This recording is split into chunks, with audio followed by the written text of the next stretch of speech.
How you doing, Heiner? Oh, Colin, you want some soup? Actually, I just take a small bowl. Okay. Long time no see. Yeah. Did you get the video thing straightened out?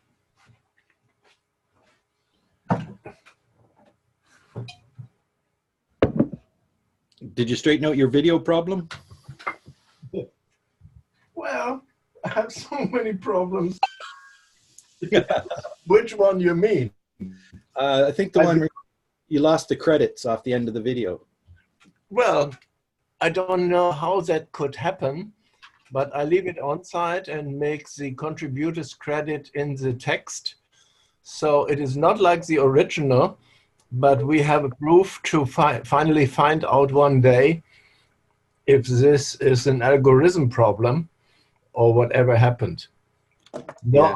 I'm still behind many things, but what I wanted is the automatic translation of the subtitles. And there I have not seen any automated solution. For the transcript. And as I moved from Vimeo, yes, as we moved from Vimeo as a mirror to YouTube, I thought there are some small or tricky or nifty solutions possible. But we have other people on deck, and so we proceed with our one-on-one elsewhere one day. Yes, thank you. Hello, Anna.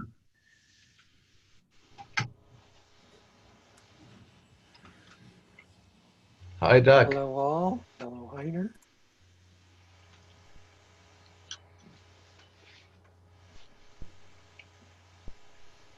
Hi, Colin. Hello, Anna. Just trying to get my phone in order here.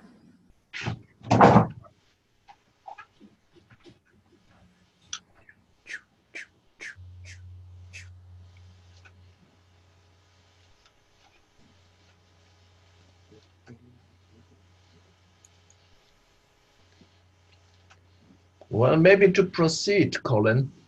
For me, was this for futures exercise not just a dialogue conversation experiment, but an encounter experiment when the diversity of the group was so different and in the intention, some wanted to have an open space and the others wanted to do their workshop.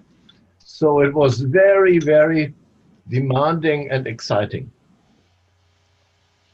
Yeah, it seems to be when you're in uncharted territory, sometimes format helps and sometimes it doesn't. So I think the lesson is you can't do it all in one day. Well, we had 2 and then another 4 days. But even then, if you want to be equal, like in an open space with butterflies and bumblebees, there are also comets. And the question is if they just pass by and ferment, or if they crash onto the ground, leaving a big crater. And so we had showers of meteors.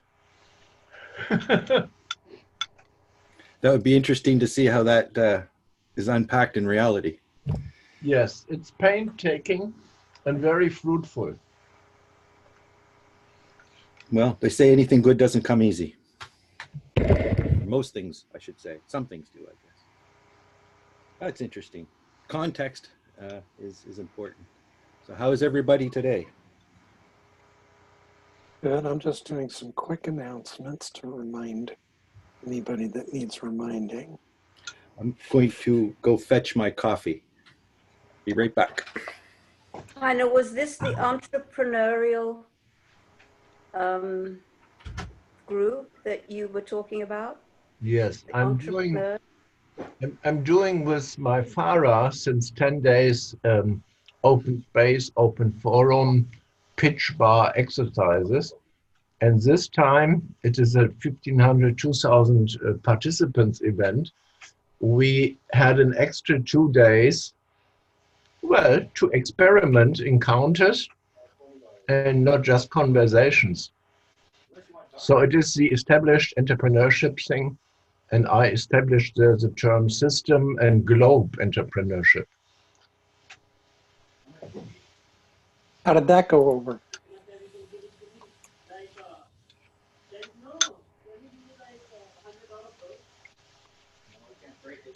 Heiner, have you frozen? Yeah.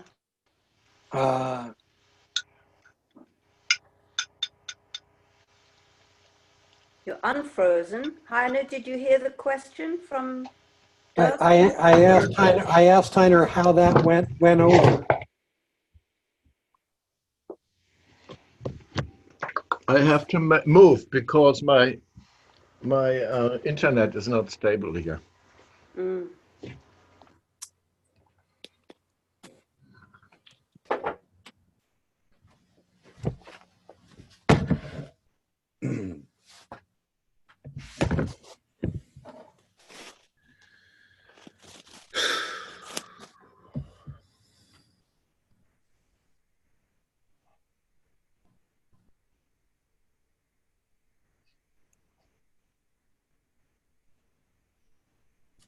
How's things with you, Doug?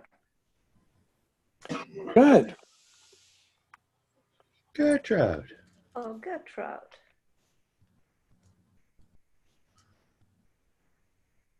Welcome. We changed our clocks, so you're on time. How do you like that? We're back in synchronization.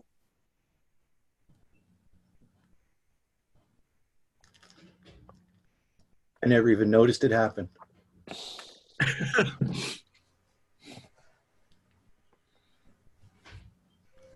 You I knew it was didn't gonna notice happen. that you gained an hour? No, today is the day that my father passed away. Oh, Yeah. I'm sorry about that, man. Well, that was many moons ago.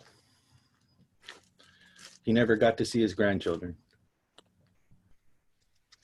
but that was what was taking up your day, remembering that. No, I just thought that was an interesting segue Okay. of time.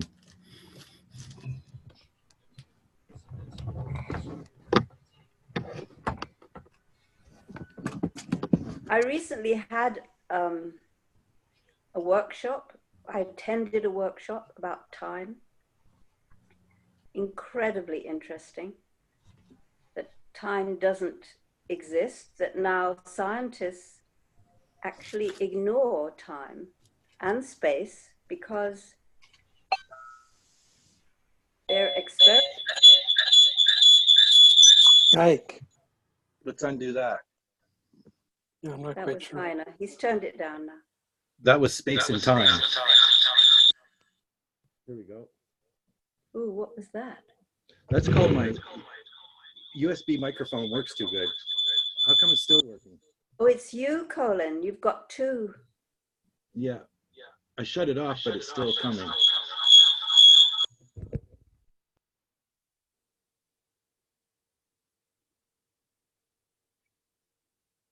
Out, Colin, are you there? Yeah, that's Zoom. When you hit the mute on it, it doesn't actually mute the thing. You have to actually disconnect audio. I turned my mixing board sound down, but still coming through. Anyway, we got it now. Sorry if I took anybody's ears out.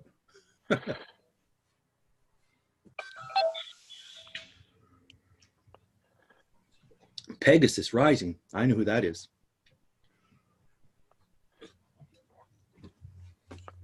Oh, No, I okay. didn't. It was Josh. Anna, you were talking about time.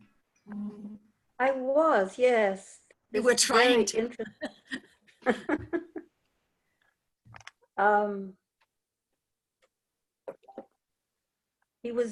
The guy who was leading the workshop was reading from a book, one of the latest scientific books about time. And they were saying that in their experiments, they have to ignore time and space because time and space don't seem to have any effect. He was talking about these particles which somehow, if they're divided or if they're similar and you put one at the other end of the universe, it is still affected by what you do to the first one. So the space, and immediately, how they experiment that, I have no idea, but. That's quantum entanglement. Yeah, it's a different level of thinking. All the rage. It is a different level of thinking, but it actually does affect us. Well, if we take it into account that we've manufactured time, and it's sort of useful to us to sort of to organize ourselves, but it's also useful to know that it is a human manufacture. It doesn't actually exist in the way that we've seen it as a linear, causative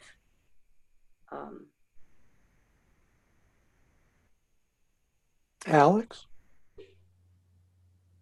They say that the effect might be useful for quantum computing. If a photon locked down that spins either up or down, or both, you've got three different things happening. So you can use it for you can use it for data processing. It's like having a 1 or a 0 in binary. Over. What's the connection of that to time, Alex? Time changes depending on the observer's rate of travel. You know, if a starman leaves the Earth and goes away at nearly 99.7% of the speed of light and comes back 10 years later, he's only aged 20 years. He's aged the time it took him to go there and come back. But on Earth, a lot more time has passed because we weren't traveling at that speed. He was. So it's possible to travel into the future. Yes, the other things about these two, either particles or whatever they are, is that if one is previous and one is in the future, they still completely connect. You're talking about when particles are entangled? Yeah, I mean, I'm not a scientist, so I can't explain it, but it just, what impressed me was the effect that it has on our thinking, really, because I mean, having just changed the clocks, you get the feeling somehow that time is something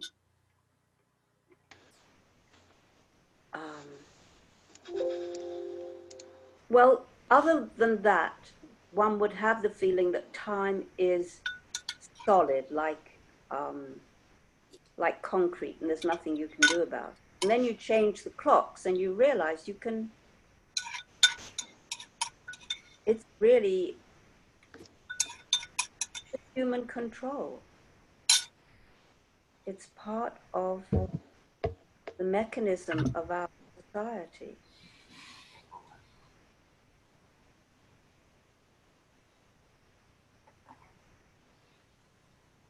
I'm saying all this because it's really in reference to eternity.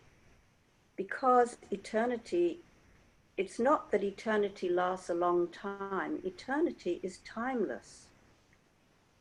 So people who have experienced eternity have experienced timelessness. And that feels like that is the reality of our existence, and we have superimposed something called time on top of that in order to organize ourselves in a certain way. And doing so, we've lost touch with eternity.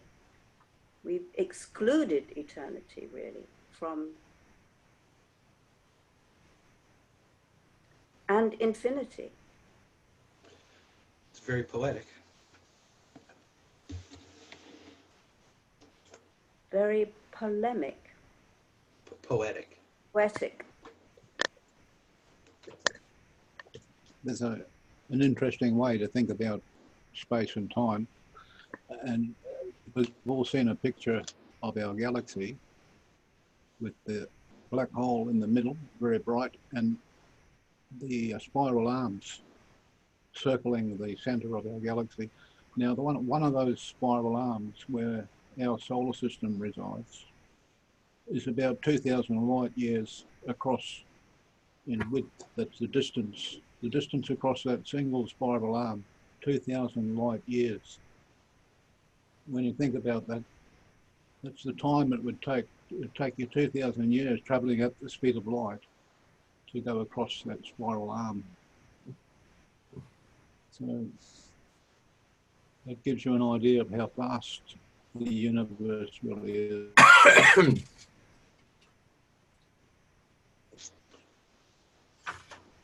This all reminds me of boundaries.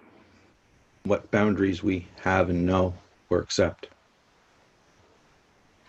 And what kind of organization we try to utilize.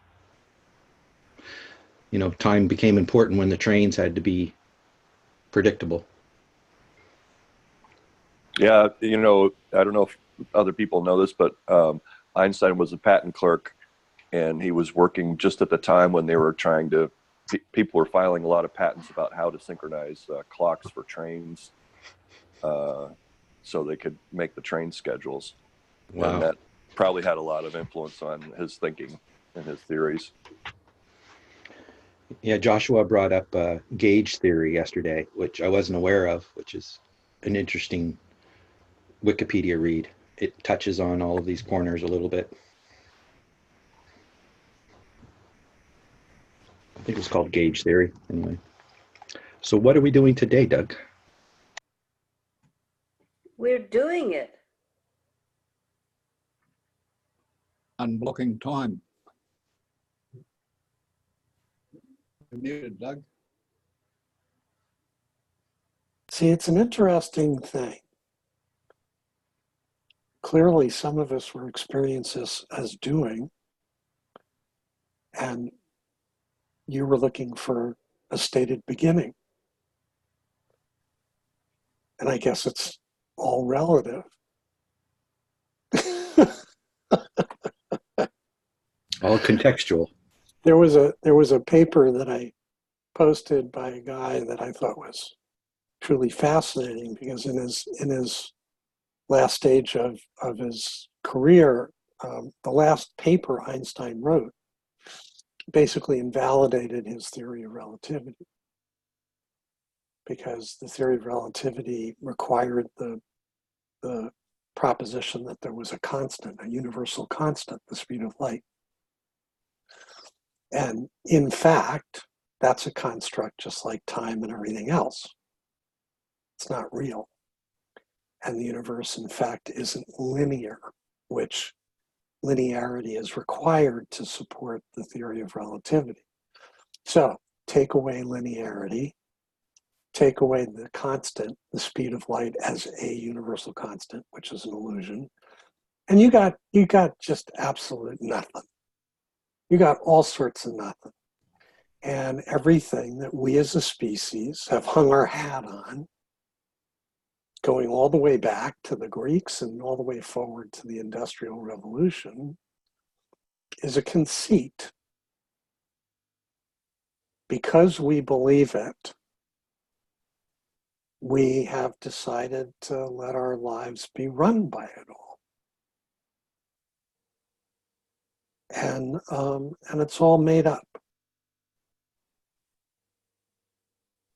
It's all like by our hand. So on a grand basis, you know, I'm a firm believer that in the morning when I open my eyes, I create the world I live in. Everything in it, everything I experience moment to moment is by my hand. It's my musical. I cast it. I wrote the book. I wrote the score. I hired the musicians, the hall, directed it, produced it, backed it. It's all on me. And on a collective basis, our world is all on us. And there isn't anything that isn't subject to questioning into, because it's all discretionary. It's by choice and collective consensus. And I'd like to believe that it's possible for our species to change its mind and its beliefs and its values. And that's what puts us here. So I just want to come full circle. Heiner, you shared something, and the question's still burning for me. You were running up these variations on the entrepreneur meme. How did they fly? What happened? Did anybody take your grafts? Let me first, can you hear me? Yes, yes. Okay. I didn't get your question because I was still in thinking about what do you mean by conceits. For me, it is agreements. And these are very real. They are pragmatic. So by putting it into there's only me and one future and one space, that is really the dangerous mind bug. And that's where I'm working on. And I think learning a lot about Einstein and his meeting with Tagore and what he really said the last 2 days on his dying bed, he was asked, how did you become so imaginative, crazy, weird, such a great thinker and visionary? And he said, I learned as a child that there were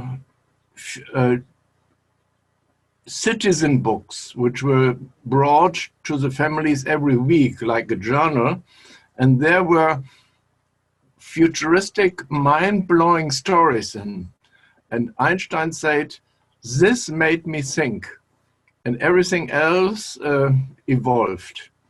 So it is about how we trigger creativity. That's what I think is true.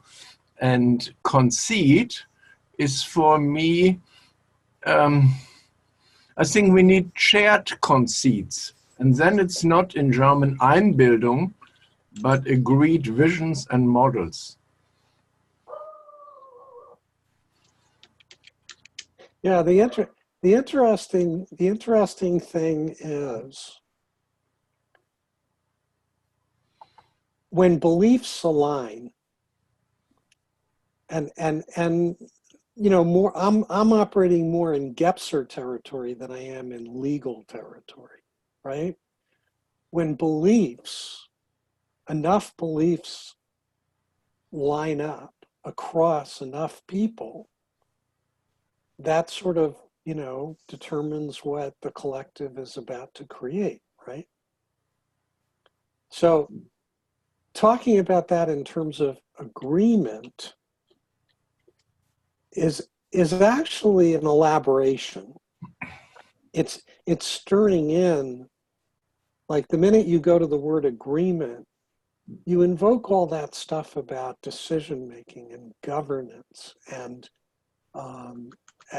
who wins and and consensus and democracy and, you know, all of this stuff about collective action depending on this concept of an agreement. And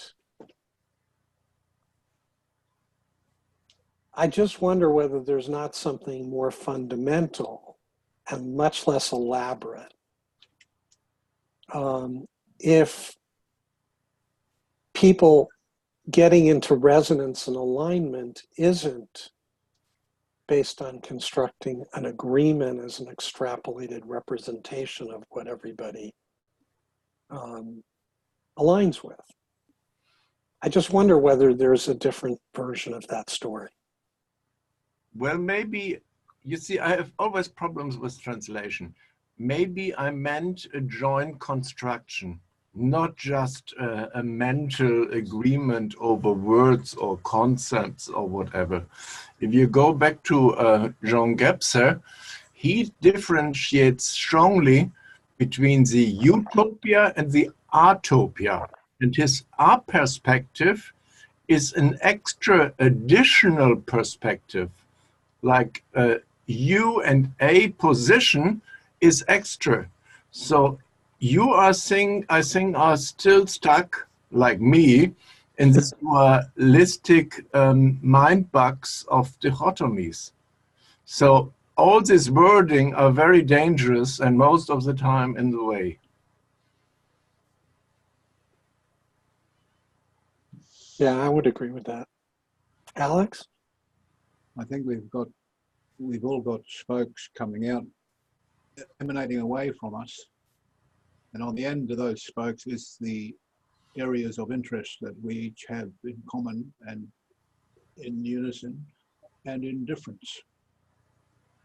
So these wheels with all these spokes coming out are turning together and trying to meet up. You see, unity doesn't mean we're all the same. It just means we're all together. Unity is strength. So without unity, we're weaker.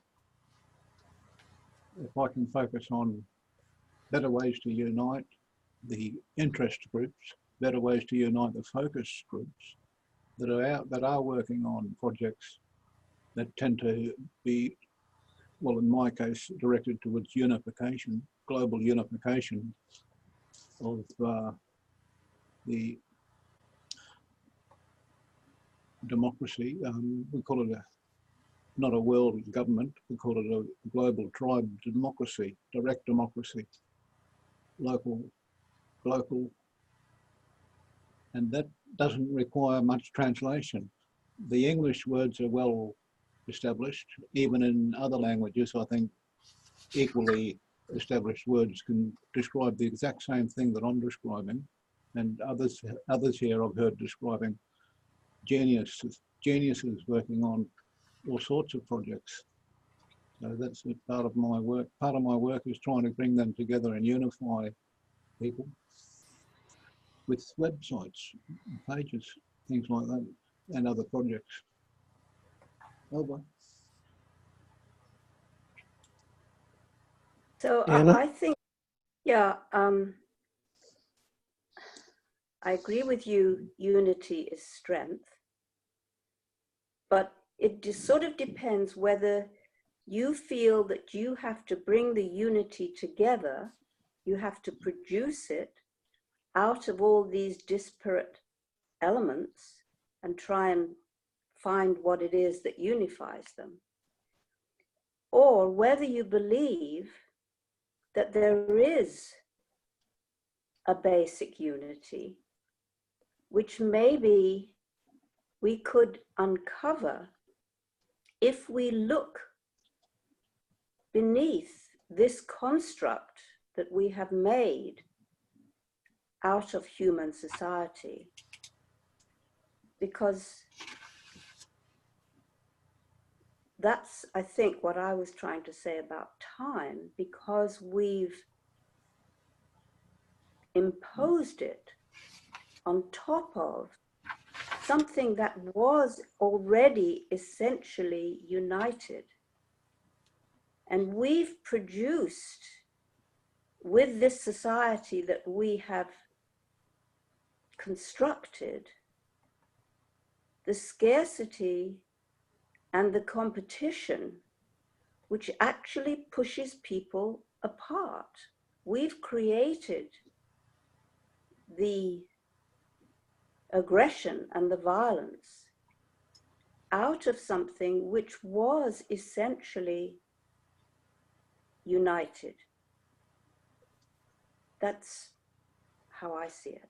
Yeah.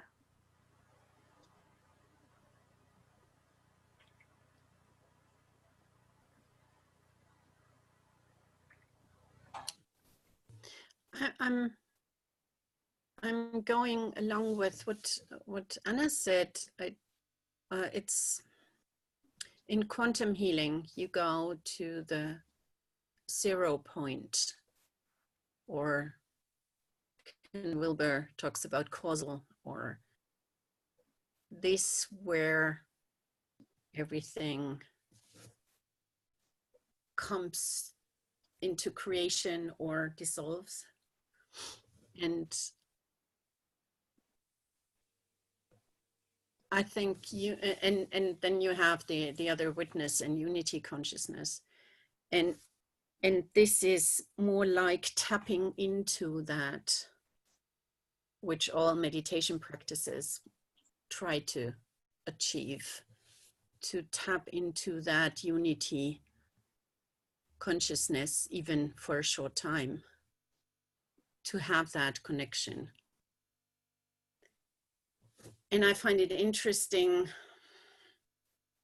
to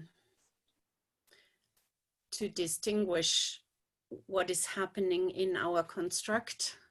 So in this order, and how can we develop in this from this egocentric and violent, whatever, way of being with others, where others are more the enemy. But this is a gradual thing that develops over time, whatever that is, from baby to adult and beyond.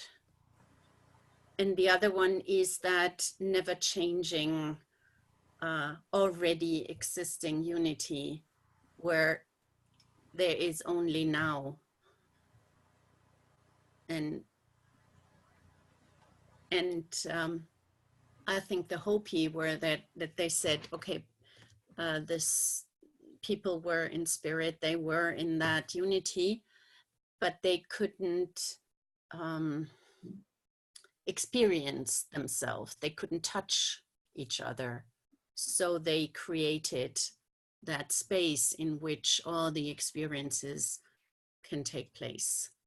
And I find that a very nice way of looking at it, that it's our playing ground for the universe to experience itself.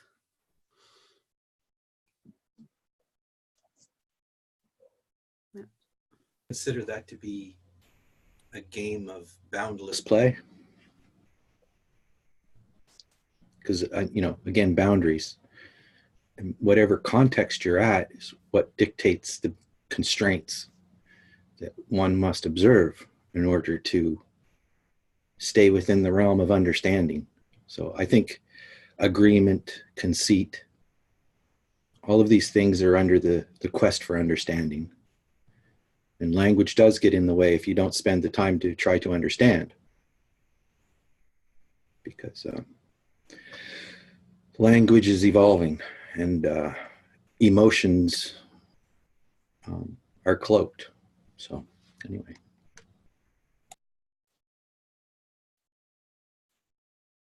What if you understood that you could not understand this unity consciousness? Well, I think that is the premise. Sorry. What I try to understand is the motive, the desires. We have this ability to think spiritually with higher thought patterns, but we also have this competing primitive desires with our ego and natural urges. So we have to, we don't have to, I have to figure out a way to maintain a balance between those that's giving me an advantage in the entrepreneurial world of web page creators, change makers, and the new way designers, the Green Rainbow Warrior tribe, and all that stuff, all that good stuff. So this is the part of it that's intriguing. There's primitive desires and urges. They're not satisfied until they're satisfied. So it comes down to me, for me at least, it comes down to the ability to create and use a higher thought process, higher thought patterns. That means joining my brain and my mind and my scientific abilities with me feelings, with my heart. And it always causes conflict and differences of opinion arise continually due to language and what they call semantics. But basically we know what we're talking about when we get down to the nitty-gritty, deep listening. Over. Gertrude, I love your construct of the major premise is the unity, but it's sort of intangible and on an energy and spirit level. And the only thing corporeally we're here for is to really enjoy the sensorial domain.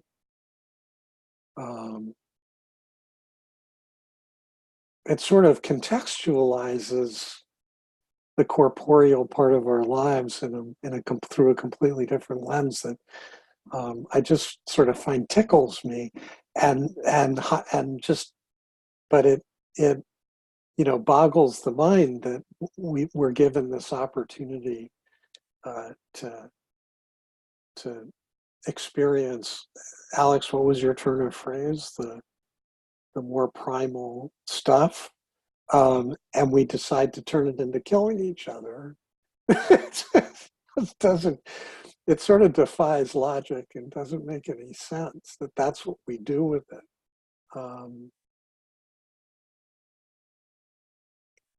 But I love that construct. I love that frame. That's terrific.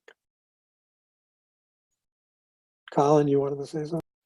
Yeah, I like the word conceit that you use. Again, I looked it up, and the conceit is is a deeper understanding after you realize what the conflict is or the differences are, or how does it say it?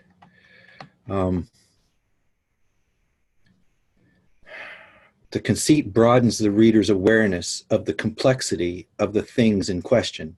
A conceit therefore often contributes to a greater sophistication of understanding about the things being compared due to the surprise factor of the unusual comparison. It can also be a thing like in Renaissance time and 18th century dramaturge, you'd construct conceits. It sort of would be the meta context within which the characters are playing their various roles out. So what I suggest is that, or what I contemplate is, in trying to achieve that understanding, like, for example, is there a common man? Is there common needs? Is there a frame which we could understand each other better? I tend to see the hurdles that keep us from getting there. So how do we acknowledge those hurdles? Basically hear the other person or other position, other worldview, and not just dismiss it as has been done in the past. I think when a dominant culture comes in, they're not listening for suggestions so much as, we're the rulers now, which happened, in a lot of conquests. So, yeah, Anna, go ahead. Well, I think you're mixing up the two things, and it's really important what you're saying. I love it. How do we connect with that unity consciousness, which is how Alex spoke about it. I think the thing about unity consciousness is that it doesn't contain polarization, which is what we have in our society, which pits people against each other so that, if you don't agree with somebody, they're your enemy. But that doesn't exist in unity consciousness. That's why we need to find it, because there is harmony naturally in unity consciousness.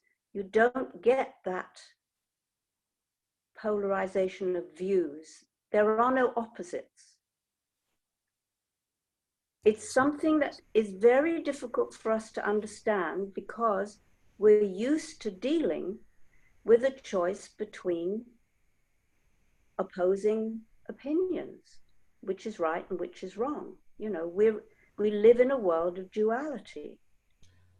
Unity consciousness doesn't exist in duality, and it can't be understood from duality, except with a lot of difficulties, I would say. Yeah. I appreciate that distinction, and I'm seeing the context as a staircase of models and frames. So you're making a certain frame when you say that, and within this frame, why can't we get along? Why can't we connect? Since all we would have to do is agree to connect, and or understand that connecting would be better, or whatever. But I'm saying there's many steps on the way to that, and on each step of the way there's a new frame, a new context. Some of them are cultural, some of them are just, mental abilities or lack thereof due to whatever reason. If you don't teach a child how to speak, by the time they're a certain age, they may never learn language. That's kind of a scary thought. It's not like you can just start at 7 and start to learn to speak. So, we're very susceptible to our environment. And so I think the usefulness of setting up boundaries, rules, and laws to protect ourselves from ourselves has been the norm and seems to be necessary. So when you say, let's make it fair, and then everybody's basically feeling satisfied, you would have to have defined the word what's better or satisfaction. And that's not the same for everybody. And you're proposing maybe it is. So it's kind of, it's difficult to discuss this unless I know what step of the staircase I'm on. And if I'm standing at the top with you, then I would agree. But if I'm standing on earth, you know, down with, we've got to make some agreements, or, you know, agreements that at least we understand each other as best as we can. And, you know, let me know if something changes, right? And we'll change the agreement, not go back on it, or not that I was lying to you when I made the first agreement. It's like, how do we evolve get and from emerge? here to there? That's what you're saying, isn't it? And it's a really Yeah. good question. Hang on one second. Anna, hang on one sec, because Gertrude raised her hand before. I want to make sure Sorry. she gets her portion. Hi, Josh. Welcome, Josh.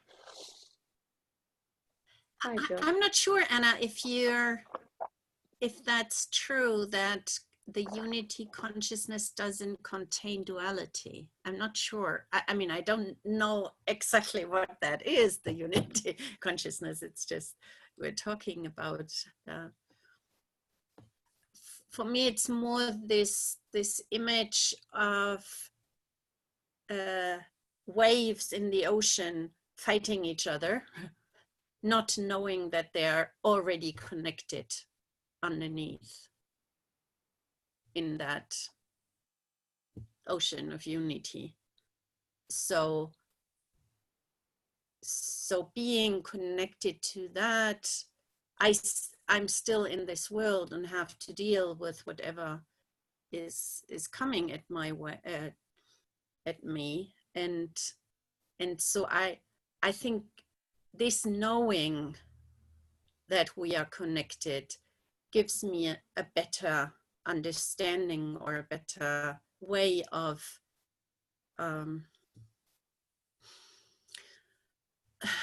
not accepting, or not,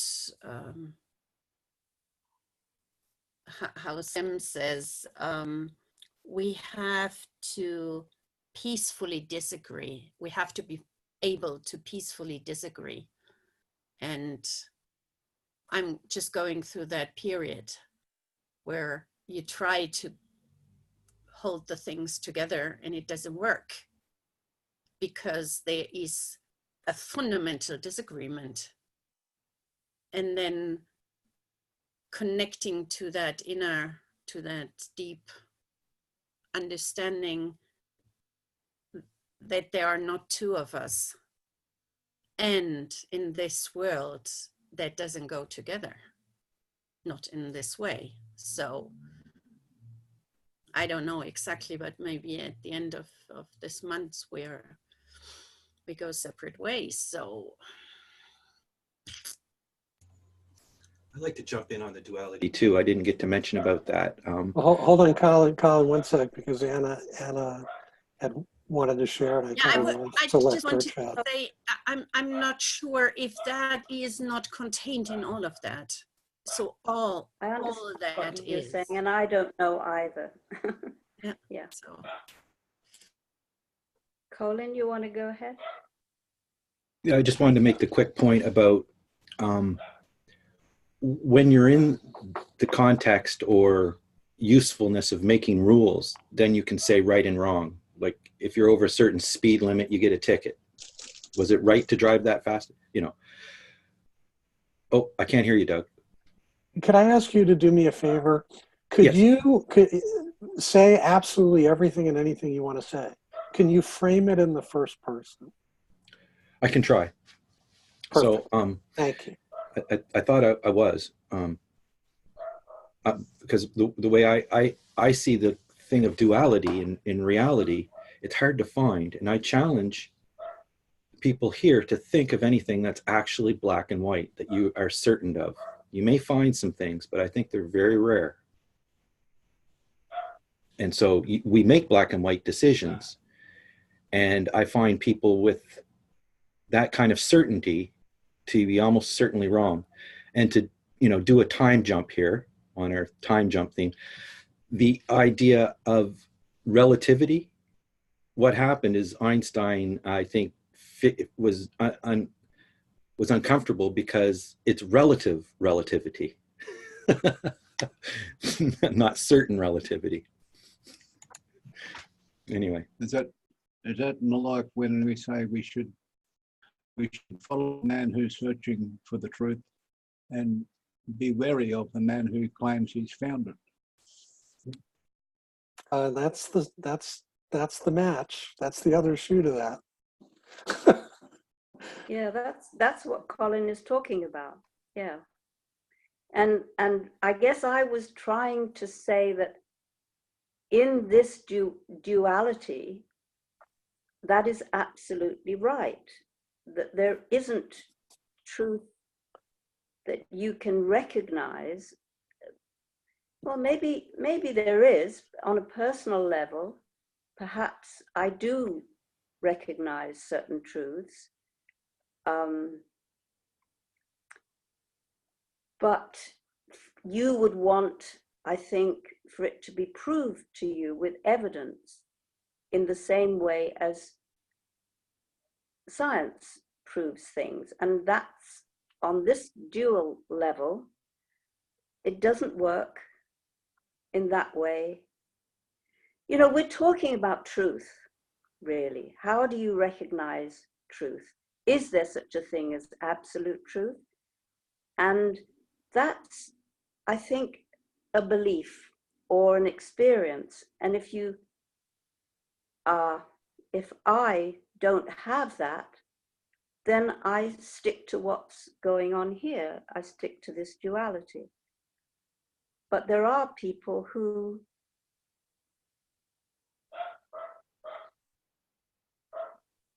feel that they have experienced truth, they believe in truth, and I'm one of those. And there's no way for me to argue against you. Absolutely, I give up completely, because I can't demonstrate to you on this level that those things are true. Like love, for example. And that's basically what I'm talking about. I'm talking about love, the truth about love. Yeah. Thank you for that, Anna. That's very enlightening. Yeah, that's what I mean by a spectrum. And on different stages on your way to this truth, you have different steps on the staircase. You have a set of truths. You move to another staircase and the context changes. So all of a sudden you get to the quantum level, as you were speaking earlier, and the things that we take for granted in the physical world may not be as we have been taught. So I think things are within the context and level at which you have to build the frame. You can't build one frame for everything, it seems. So how do you build enough frames to triangulate so that people don't slide off and just disagree badly? So what is the need? What is the need? Why is the need that you feel for frames? Why do you need frames? Well, there's the frame that I am, right? Which is the solipsistic one, Then you move on to we are, which you can't prove. Well, stick to the I, because what you expressed was, I transpose the yous into I's. So I need frames, and I set up frame, and then I'm in a new context or on a new stairway, and there's another frame, and now it calls into question the first frame. So my question to you was, why do you, Colin, need a frame out of the box? Why is that? What's the emotional driver for the frame? Well, I am speaking to the people in this room, and I am speaking to everybody who's listening. So I'm doing those two frames right now. Also, if I'm building something, I have the frame of a measuring tape and carpentry tools. If I'm working with medicine, I may have the frame of electron microscope or, or science. So frames are within understanding. I think the number one word here for using frames is to gain understanding. And to what Anna was saying about this duality, or what I would say a spectrum, put all the colors in between there, because it's hard to find a duality. Again, I challenge anybody to come up with one on any staircase, because we don't know what happens after death. I have my assumptions, but so this framing does help to come to what I would consider understanding, so that it's a useful thing. If we have two different tape measures, then when we build a bridge, it's not going to meet. So that's why framing is useful. And that's just a simple physical example. But also when it comes to personalities, if somebody wants to be certain and have rules, where I want to have things open and design and create and allow possibilities, that might be a hard meeting to get through. So we'll have to say, well, let's use the frame of open, let's just blue sky this. Let's just, if there was no limits, what could we do here? And then we'll pair it back to what we actually can do. Or some people will come in and say, that's just a waste of time. Let's get back to what we're doing. So framing matters in that sense, I think, in understanding. So that's the answer. Anna?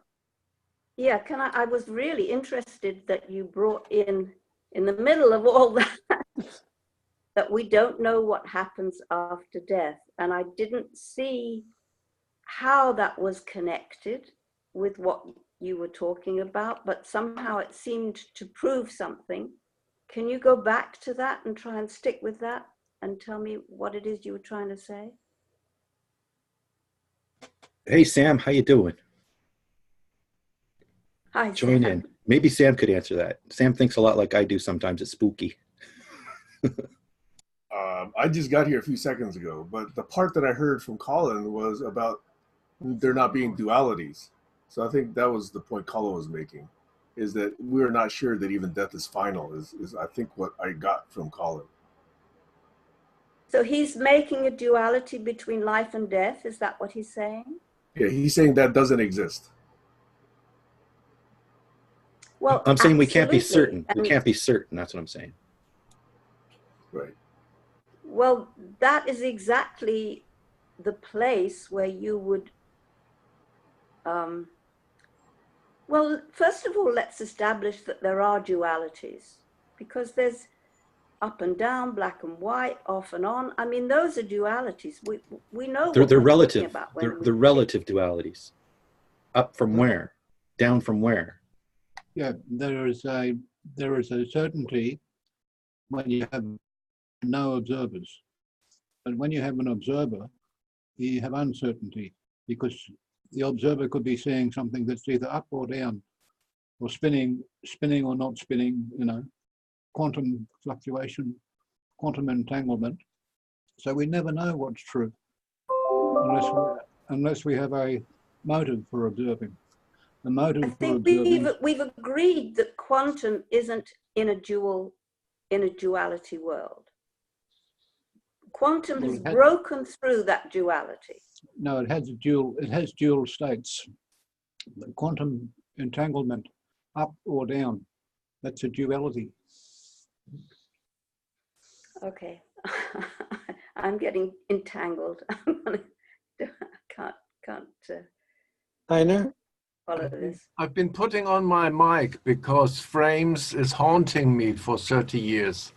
I always used the word frames, and then in English, they've been putting me into psychiatry ideas. Someone is psychologically framing someone into something. But what I meant is common frames of references. These are agreed and constructed and not spectral or frames with four corners, but fields of references. And they can overlap, and they are deep and embodied. And that's why I try, like fields or clouds, show them in an extra realm. So I look from my side, but I also take on a reference identity to see what it is roughly about. Tony Judge spoke about pointers to possibilities. I think we have to make this trick of reflecting where we are and with which glasses or eyes we are looking at the moment. What you are doing here is still fighting over words, and I always have different meanings. I hope we can make it concrete one day, and not just in such mind maps Colin is doing, but really into immersive, virtual, embodied spaces, so we can negotiate the terrain. Anyway, I'm tired.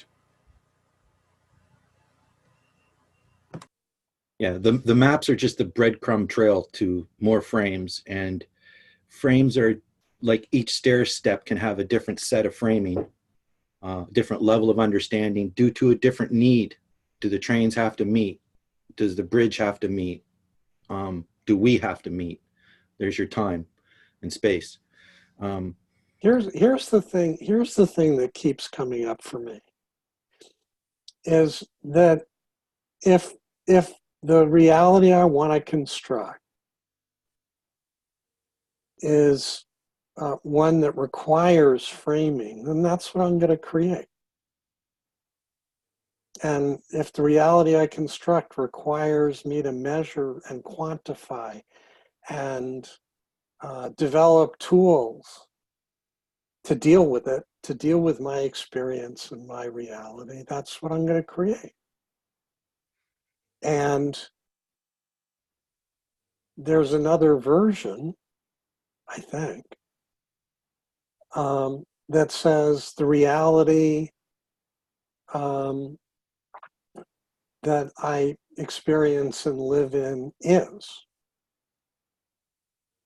And I just want to receive it, experience it as fully as possible, and on an elaborative basis from that as the root, do that in a shared way with others. And if that's my sort of vision and focus, a tool is a tool is a tool. I mean, if in that shared experience, I and a group of other people are building a shed, and it proves to be handy to have a hammer, then we have a hammer. But the preoccupation with the tool isn't, my focus isn't on the tool. My focus is on the experience of creating with others. So I think there's this meta dimension of emphasis or of attachment or importance. Where do I want to place my priority in the scheme of things? And the transcendent driver,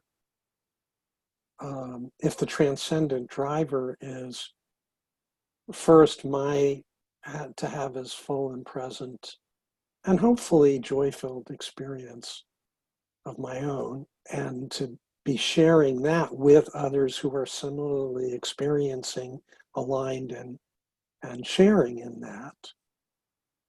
And everything else is subordinated. Then I'm not waking up in the morning, opening up my eyes and looking for frameworks and tools. I'm looking out the window and going, what kind of day is it? It's a curiosity first kind of deal. So I know that sounds sort of really reduced and peanuts simplistic, but I'd love us to get to that, the essentials in these things. in that way, if it's possible, and I'm complete. And I'm not sure who was, I know Sam, you raised your hand. Gertrude, did you raise your hand? I lost track.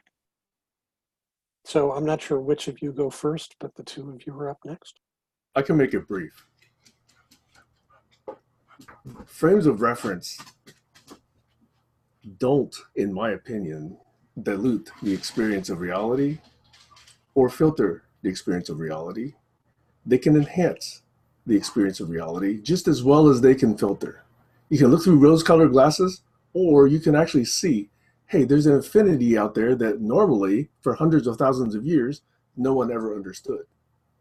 That's a useful frame. That gives you a sacred moment. Whereas if you just saw, oh, there's only blue, there's only white, there's only green, there's only brown, that's a very different frame. The moment you get up in the morning and say, what kind of day is it going to be? That in itself is a frame. So I think this need to remove oneself from frames of reference, it's okay. You don't have to be conscious of these frames of reference, but you're still using them. And they're still of some value to you in life, and you use them every day. So I think this is actually, in my opinion, a little bit frustrating experience, because I think that this need for eliminating these frames of reference is itself a kind of attachment that I don't understand. Over. Gertrude?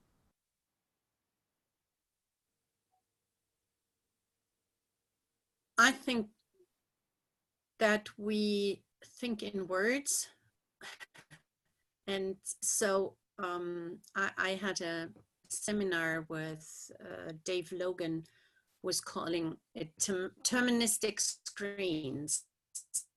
So your words or your expertise or whatever you have, that is the frame in which you operate with the words that you, when we say go into the world as a coach or so, go into the world of somebody else, you need to use some of her words so they can understand what you mean on a deeper level.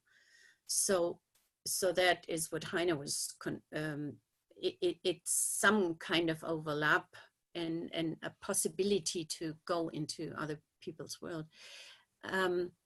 And I think that's unavoidable. In this world we are living in, we always have some kind of sophisticated or not frames, not with the four corners. But I want to go back to what Colin said about, so we are developing and then we get more and more, I don't know the exact word that you use, spiritual. I think from each level of development, you can tap into that unknown, to that unified consciousness. It's not a developmental step. It's a way of, when you know it, no matter how old, no matter what circumstances, what IQ or whatever. So that for me, the epiphany with Ken Wilber, I didn't read all his books, but this was like, there are lines of development, which means I have more and more perspectives to look at what is. So from the red to where it's just me, like a toddler, or so just I, and the rest of the world. And then there are others, there is the egocentric, the ethnocentric, the world-centric. And so your perspectives, you put more and more perspectives in developing. And it's always a partial truth.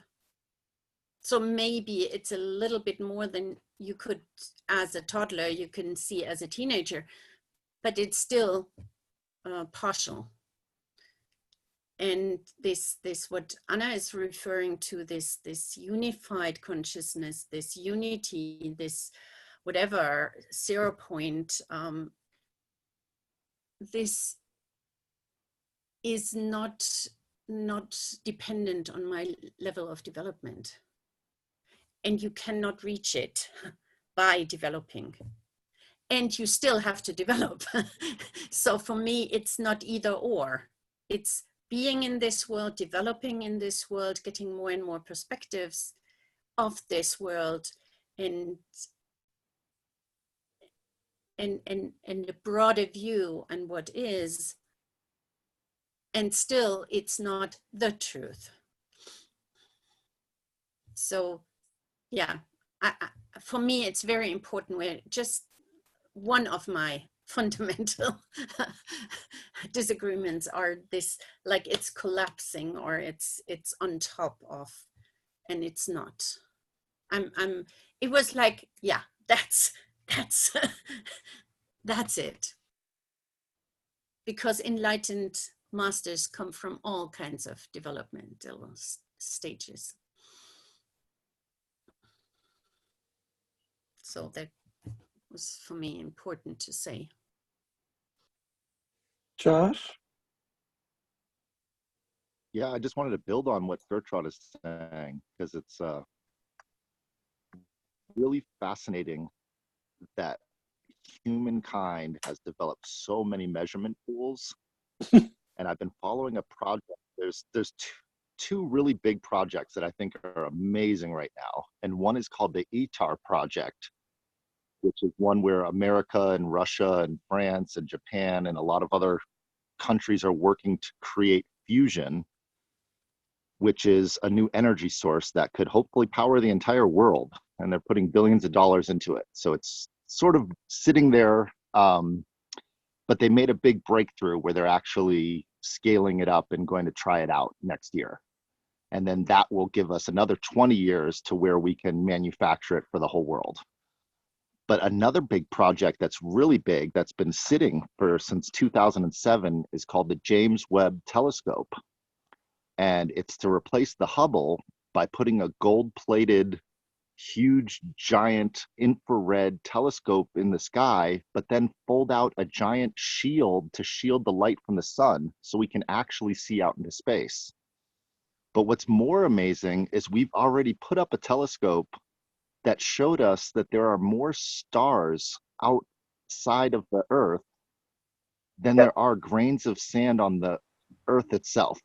And if that doesn't allow us to know, we'll never know, because we've already measured that there are more suns than every single little grain. When you go to a giant beach on the coast of Africa, that is mind-blowing. And now we're going to look at even more with the James Webb Telescope having finally, it's supposed to be launched in 2022, but they tested the thing, unfolded the big, huge shield.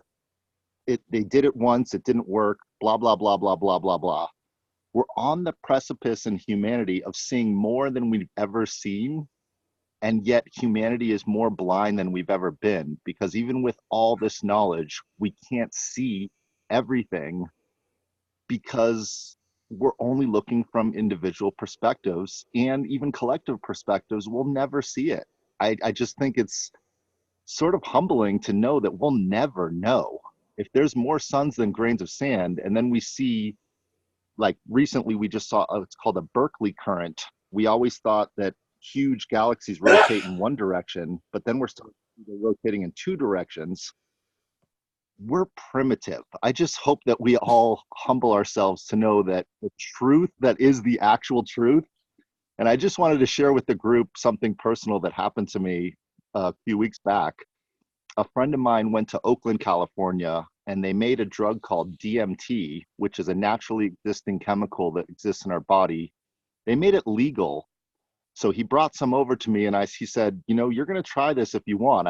It's calling to you. So I tried it, and it just vibrated my frequency out of reality. So I lifted up the veil and I saw things from a different operating system. So this drug was pumping through my system. It's about a 10-minute long journey. It's very short, but it's super expansive, to the point where when reality came back and everything came back into reality, I went, oh, wow, okay, I'm seeing one part of reality, but I like this. Like, this is a really nice operating system.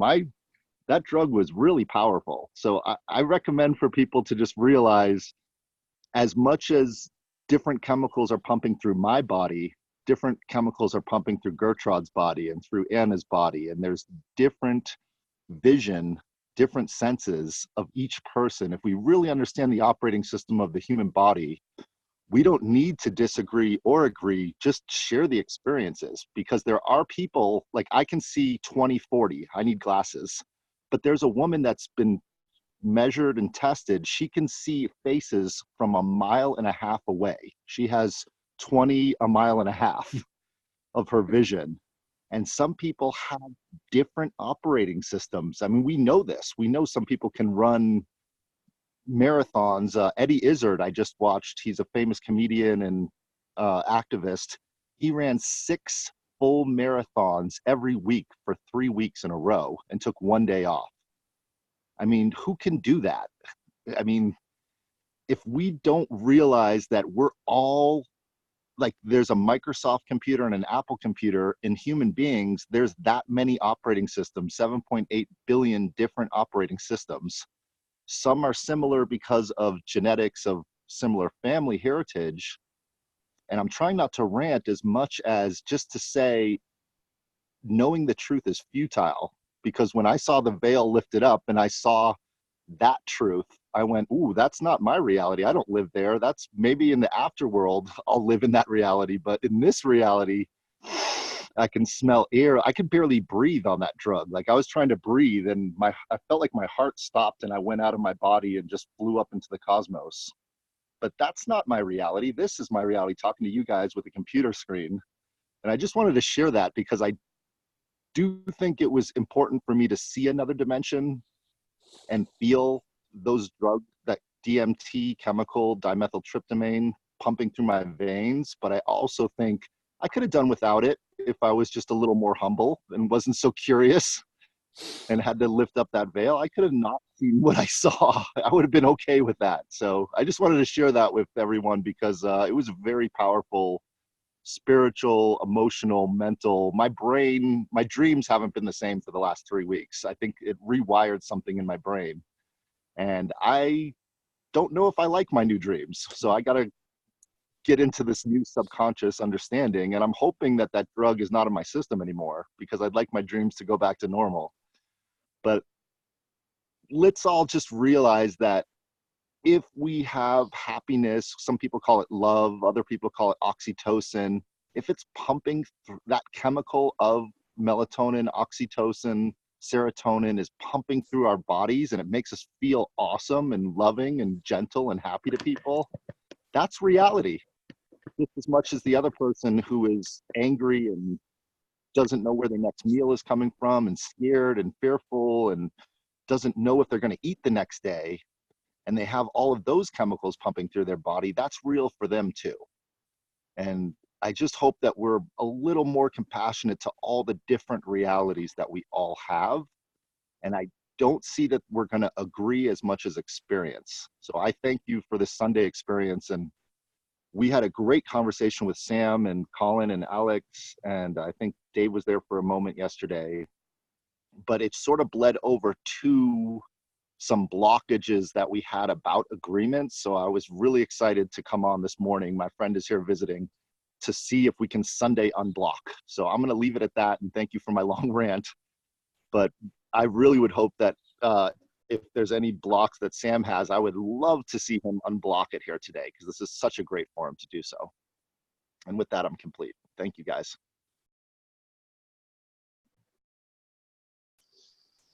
Thanks, Josh. I'd love to, by the way, just offline at some point, I'd love to hear more about your experience. Happy to share with anyone, and that way you don't have to do this drug because it's a really powerful drug. You know, that telescope you were talking about, they've revealed that the amount of stars in the heavens, we never knew that were that many. There was an old story, I remember, a short story about 2 guys sitting on a riverbank. One of them was a scientist, astronomer. The other one was a religious fanatic fundamentalist extremist. And the scientists said, you know, there's more stars. They were looking at the stars because it was night time. They could see the Milky Way. The scientists said to him, you know, there's more stars up there than we can see with the naked eye. And the fundamentalist religious guy said, why would God make more stars than we can see? Couldn't work it out. Over.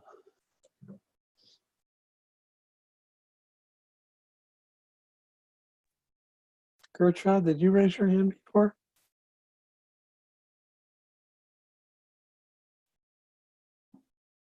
No, I just wanted to say thank you to Josh, and I think it was not the same. And in Eindhoven we had something similar when we, where we all had that feeling we were in the causal realm. Mhm. Yeah. So, thanks. My power dropped when I heard Gertrude last. Gertrude, you said you think in words.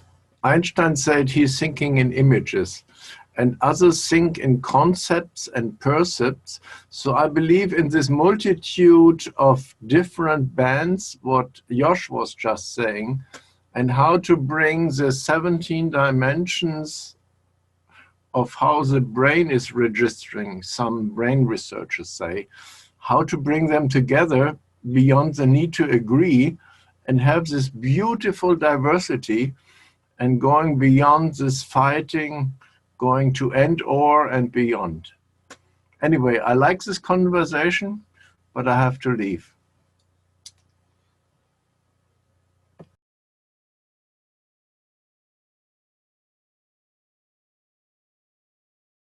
So this has brought us right back to the beginning again, where we started, whether this bringing all this diversity to some sort of agreement, whether it's something that we need to do because we need to make a unity out of all these different elements, or whether there is already a unity which we have imposed a construction on, which if we could somehow go back to the original, go back to who we are in essence, and you could say that actually this playing around with our senses, which Alex is talking about and Doug is talking about, they distract us really, because we know somewhere that we are not a body. Essentially, we are a mind. And I'm not sure, in fact, I think it probably is true that it's possible to communicate without words, and that words are not essential to, I don't think that our disagreements are disagreements about the meanings of words. Obviously, we do have confusion about the meaning of words, but I don't think that's our basic disagreement. I think it's more to do with whether this unity consciousness is something which underlies, like Gertrude explained, which is a beautiful image of, the waves on the sea, that they are all joined by being part of the ocean, but they don't necessarily know that they are.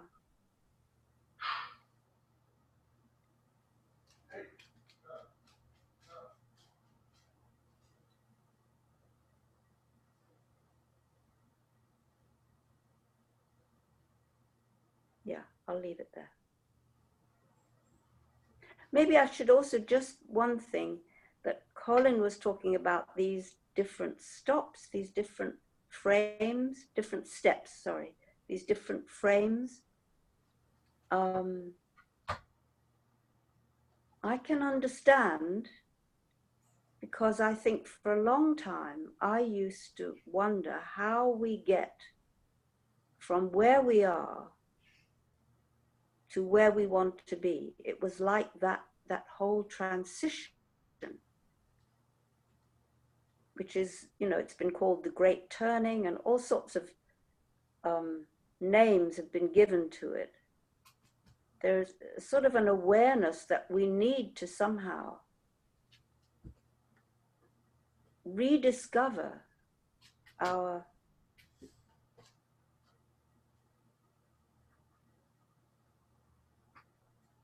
origins, or our oneness, which is like being part of the ocean.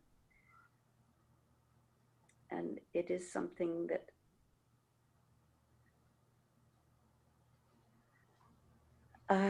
I don't think that it is something that you can take steps towards, because it isn't something that comes out of the development, like Gertrude was saying, of this society. It is something, it is more to do with a realization, an inspiration, an enlightenment, a sort of aha moment when you see something and realize and know it. And it's a sort of a miracle, I think. Yeah. Colin. Thank you, Anna. I could see where you're coming from, and that's why it's nice to have a game of discernment or distinction to build upon what the person said before. I think this has been one of the more meta and focused conversations that we've had. The idea of the framing doesn't mean that it's a linear movement from one step to the next.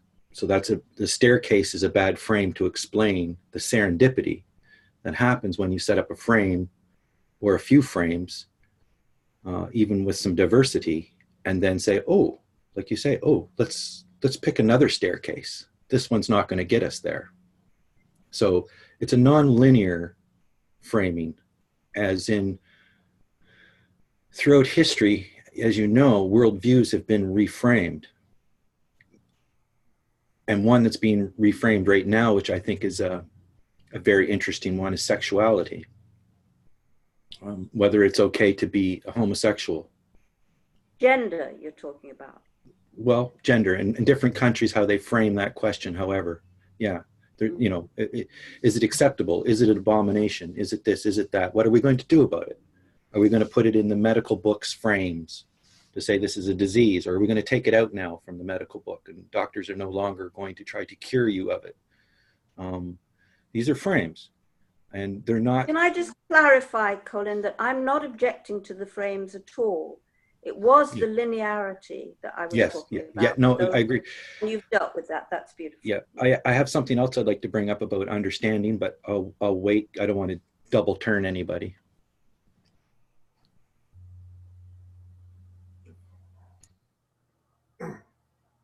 If there's nobody on the middle step on that staircase, then everybody's either on the bottom step or the top step. If you've got a duality, black and white. So there's always a third dimension to any duality. There's a middle ground. You know, when two circles are what two circles represent, the people who agree and the people who disagree, and where they overlap in the middle, there's a little section where there's a coherence. That's the third area. So there's always a middle step on a flight of stairs or a ladder. There's always a middle rung. A journey from enlightenment to darkness, or a journey from darkness to enlightenment, is a process, a journey, a path you take until you reach it, until you reach the goal. You've made it. If you don't try, you're stuck on the bottom step all your life. See a Venn diagram of conceit you're drawing there. I think that's how we've always thought about finding some sort of coherence, like you're talking about, finding the bit that overlaps. And I think what we're discovering now is that it just doesn't work that way. And I can't explain to you why. It sounds like it should, but it doesn't. Sam? See, I can see what you're trying to say because there's a dynamic nature to our interactions. But I can also see where that statement is just on the face of it false. If we drive on the right side of the road, there's been an agreement that we drive on the right side of the road. If we drive on the left side, there's an agreement we've driven on the left side, okay? We can't have people just willy-nilly not making that agreement. You can see the consequence. So I don't understand the context in which we're having this difficulty, this confusion around either agreement or disagreement. I've encountered another person yesterday in Saturday barn raising who didn't like the word agreement because for that person, the consequences and penalties and punitive action just were the first implications. And when people hear me say, I want to do agreements better, or I want to actually find out how we can actually have this new form of agreement that enables and empowers without the punitive, without the consequential, without the, the imposition of it, people are still stuck too much to the original word, whether it's agree, whether it's disagree, whether it's greed, and going back to that etymology.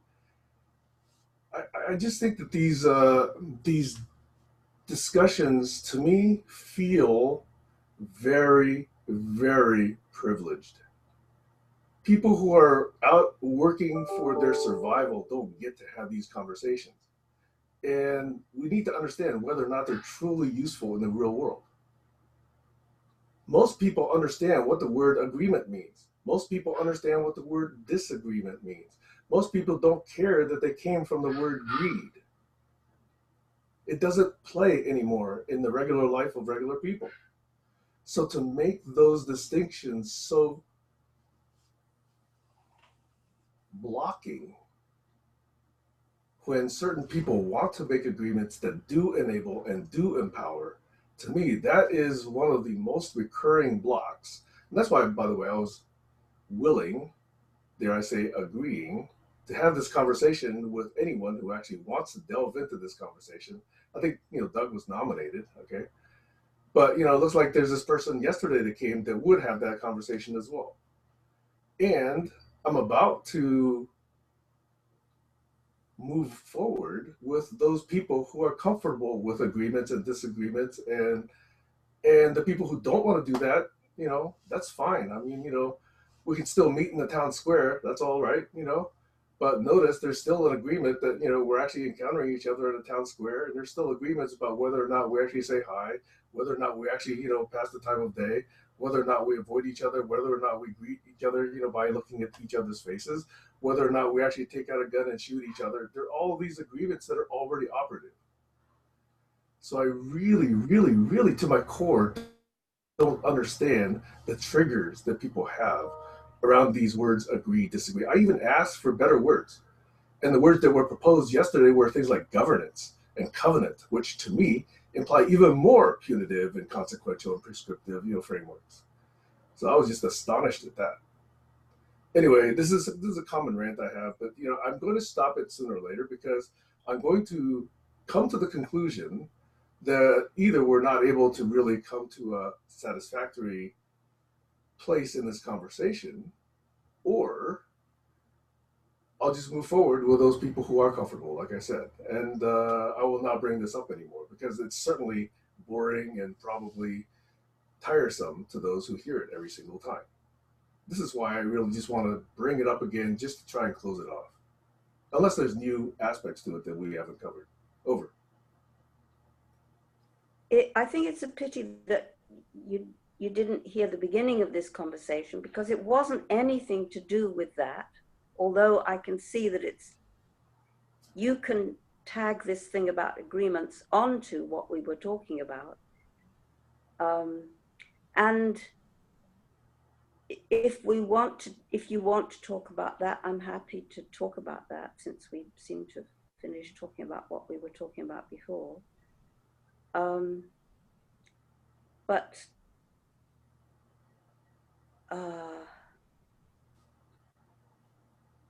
I'm really happy for you to go ahead and have agreements with people. I've always said that. I mean, I don't have a disagreement about agreements. I wouldn't necessarily take part in it. I don't know.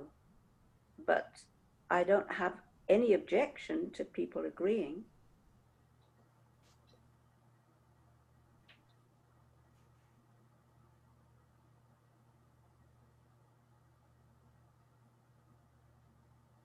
I don't have a problem with people who really truly disagree with my notion. I really want to lean into that. What I have a problem with is people who say they don't want to make agreements, but are actually operating under hundreds and thousands of agreements already. There's a certain kind of either dysfunction or unconsciousness, or dare I say hypocrisy behind that. And that's the disconnect I have. But what we were talking about, Sam, was really nothing to do with whether we want to make agreements or not. It was talking about the nature of society. We were talking about it started off with time, actually, and how time has become that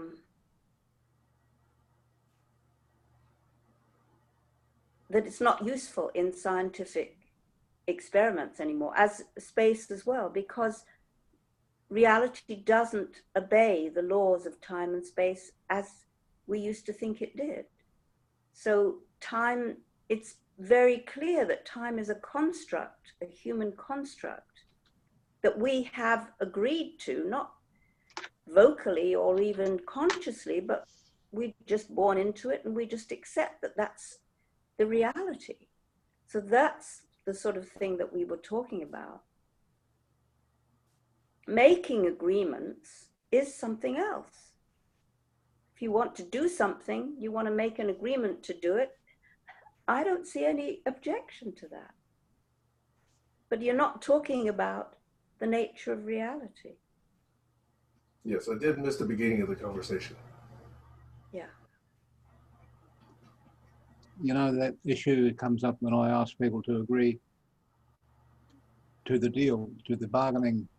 I ask them if they will hold up their end of the agreement. If they will be willing to hold up their end of the agreement, the bargain's good and the deal's on. But if there's no agreement there, the deal's off. Nothing's going to happen. So you don't have to agree. Nobody's forced to do anything. This is where agreements work well.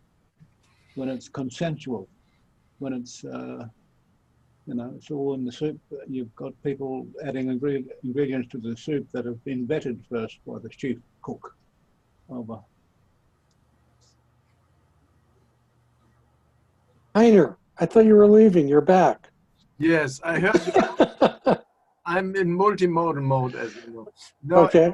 it is so dear to me what Sam says about agreement, because I think this is what we discuss, I think now, since we know each other for more than 2 years. For me came to mind what Kant said.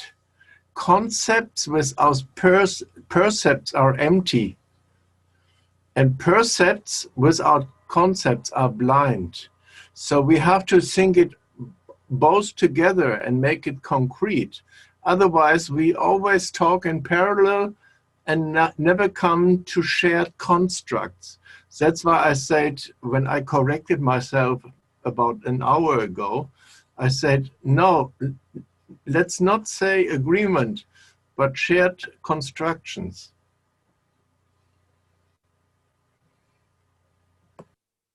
I actually like that, because when someone asked me to define, what my notion of agreement was, it was some common understanding that we had similar mental constructs between us. That's it. Okay? There's nothing about spanking, there's nothing about consequences there. And if we actually share some common notion, and by the way, it's not absolute, it's to a useful point. In other words, if my notion about cat, okay, is it's got 4 legs and it's furry, and somebody else has, 14 pages about cat, they can still be agreeable because there's some common construction in those mental models that's shared and it's useful. This is nothing about the implications that I get around those. That's negative. It's empowering. It's enabling. That's the aspect that I want to focus on. So thanks for saying that. And Anna, I would like to understand the original component of the conversation. But when I got there, I think it was either Colin or someone else had used the word agree or disagree. And someone else referred to the conversation that happened yesterday. And that's why I just embellished on that. I wasn't trying to say that in response to the original topic. I would really like to understand what is the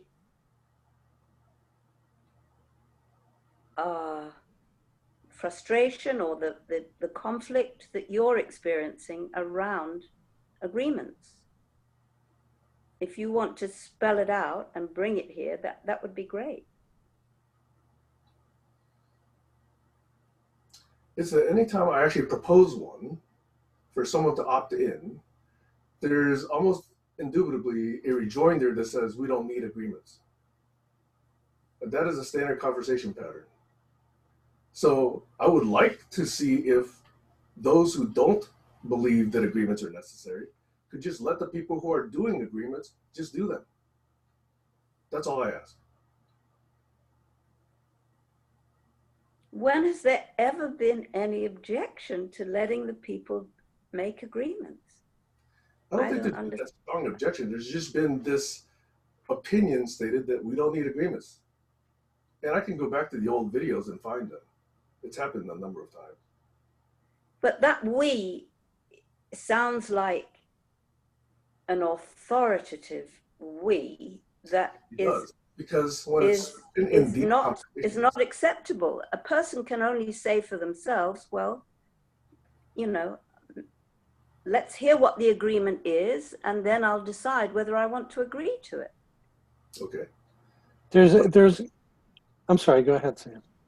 I do want to add one more thought to that, and that is when this conversation pattern happens repeatedly, then people who are new to the GCC or new to these sessions will get this apparent conflict and this apparent conversation pattern. And that, if anything, adds to the confusion of people who arrive here. And confusion does not actually is not conducive to people staying, is what I'm saying. So if we're really aware of what kind of effect we're having on newcomers, then we need to be aware that one effect is a lot of confusion. Over. There's a very authoritative we there. I want to unpack, Josh, I saw your hand, but I want to unpack something a little bit. So agreement is really deep legacy language with a lot of moving parts. And so I want to share just sort of a kissing cousin, which is in contract law. In order for a contract to be valid, there has to be an offer and acceptance. Now, the offer has to be stated with enough specificity such that an expression of the offer is detailed enough that somebody accepting it is deemed to have agreed to the terms, right? So buried in that is really the same sort of ephemera we're talking about, which is meeting of the minds. It's what I'm talking about and what you're receiving and what you're responding with and what I'm receiving are the same, like we're talking about the same thing. We have the same idea in mind. We have the same intention in mind. We have the same goal in mind as between two parties to an agreement.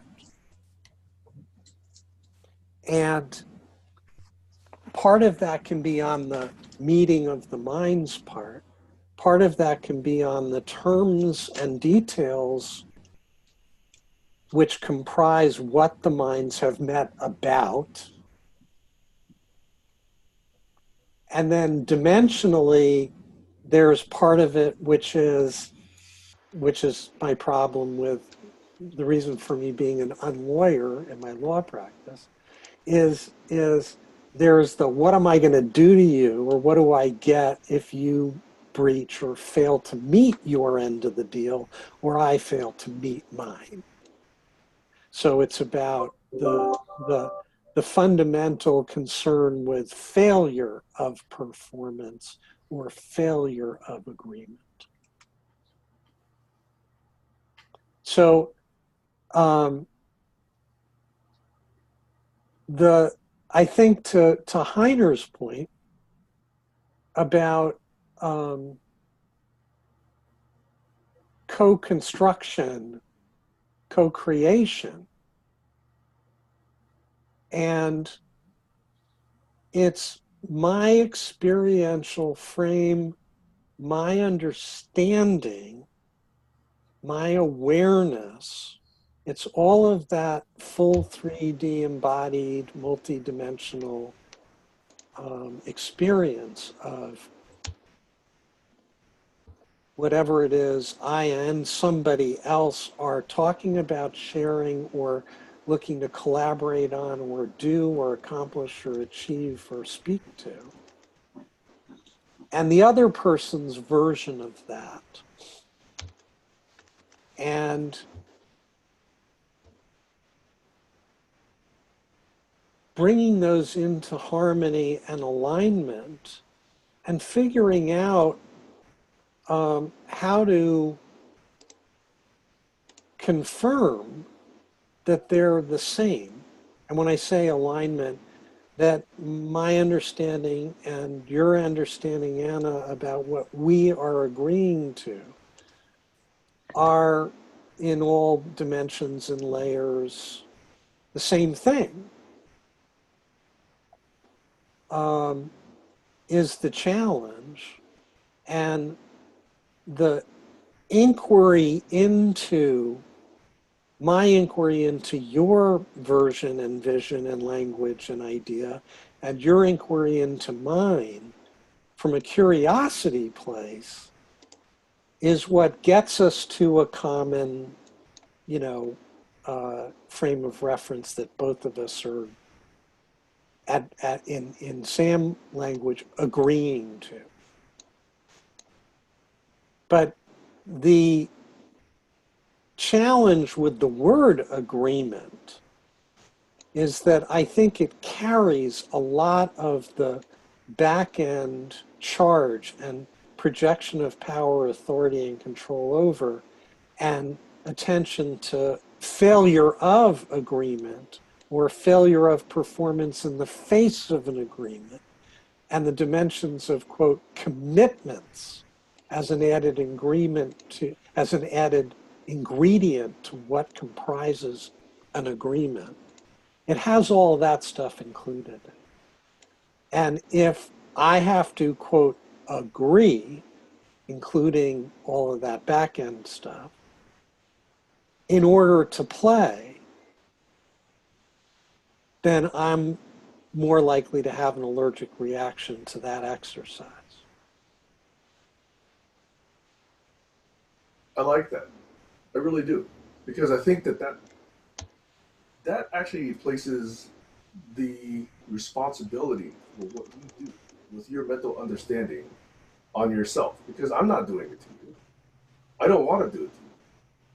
Okay, I want to hold that to myself as well. That's why, if I just now refer to the practices that I clump into this thing called the COI, it's do good and be explicit and be accountable to yourself, and maybe to a couple of close, trusted friends and people who love you. But that is essentially what I'm trying to say by agreement 2.0. You're asking for human being 2.0. I'm proposing agreement 2.0 could be part of that. And, let's jettison the negative contractual implications of that word, the punitive nature, the commitment aspect, the consequences aspect. But let's take the part of it that's enabling and empowering and call it agreement 2.0. Because I've asked many times for a better word for this notion. And if I'm coming up against suggestions like governance and covenants, sorry, I don't think those are better words. I think agreement carries less of that than those two. But I'm very open. We can call it understanding 2.0. We can call it PQZ 2.0. I don't care. Let's just use a notion for it that's free from all of those negative, punitive, old industrial frame, if you like, contractual implications. But let's save the piece of it. Let's save the baby of it that is allowing us to share our understanding, to share our mutual, call it collaboration or, coexistence or whatever. That's the piece that I want to not lose. And that's the piece that I really strongly request most people hone in on and jettison the negative. So I go for MOM, which is short for meeting of the mind. So we have a mom on this? Yeah. And he's a busting nut.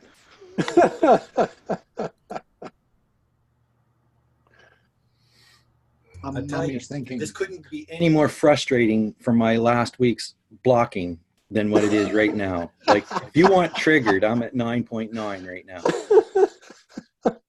Just saying, but in a good way. You're not at 9.9 is different. No. Josh also wants to talk. I'm about to share screen. I've had my hand up for 20 minutes. Just keep going. Well, I apologize. I'm the one that brought this up because I really appreciate it spilling over from Saturday into Sunday because we were a little blocked yesterday. And a lot of it was the word agreement and the word governance. And I was just hoping after having this discussion right now that we could look at it from a perspective of the GCC meeting in physical space at someone's house for a dinner and the agreements being what we're going to eat.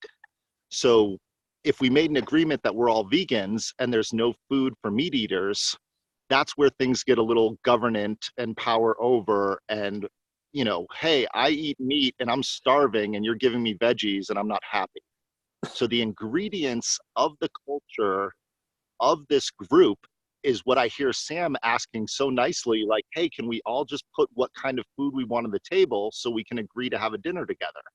So the expectations are met when we share it with people outside the group so we can invite other people to come and eat with us and know that they'll have something to eat.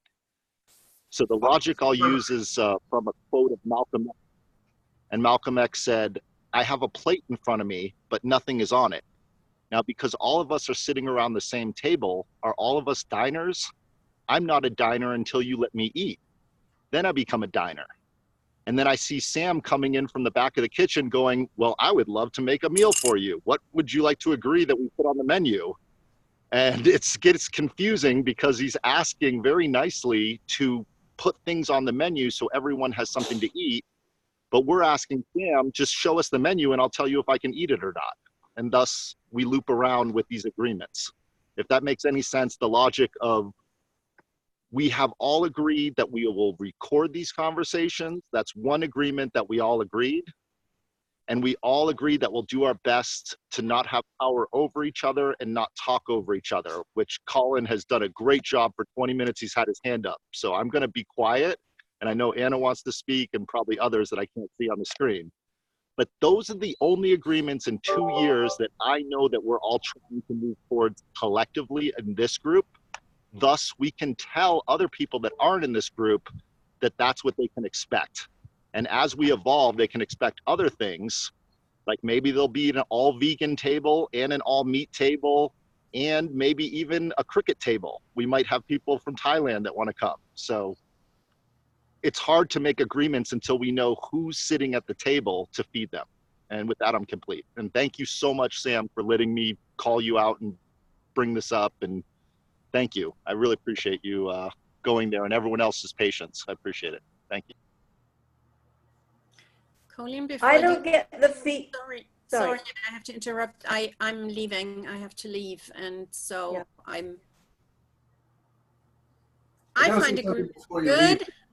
I'm for it, and till end of November, I'm completely stuck in other conversations. So please. My apologies to Colin, but before Good luck with your conversation. I just Thank wanted to you. remind people that I need to decide soon whether to have this event on December 9th, which I announced a year ago, or whether it's too difficult to arrange and then I should actually do something else. So since we were talking about meals and what I'm going to prepare, it's actually physically going to happen if you remember that I have this invitation out for people to visit the Northwest on December 9th. So sorry, Gertrude, and sorry, Colin, for interrupting because I know I took it out of order.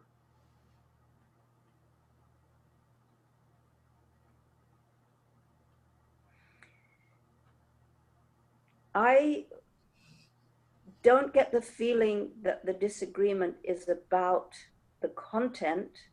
It feels to me it's much more about the form. And this, I'm wondering whether you actually want something written, Sam. Do you want something written that people will sign? Well, I could answer that, but Colin's had his hand up for about 20 minutes. Okay. No, go ahead, Sam. The short for the answer is yes.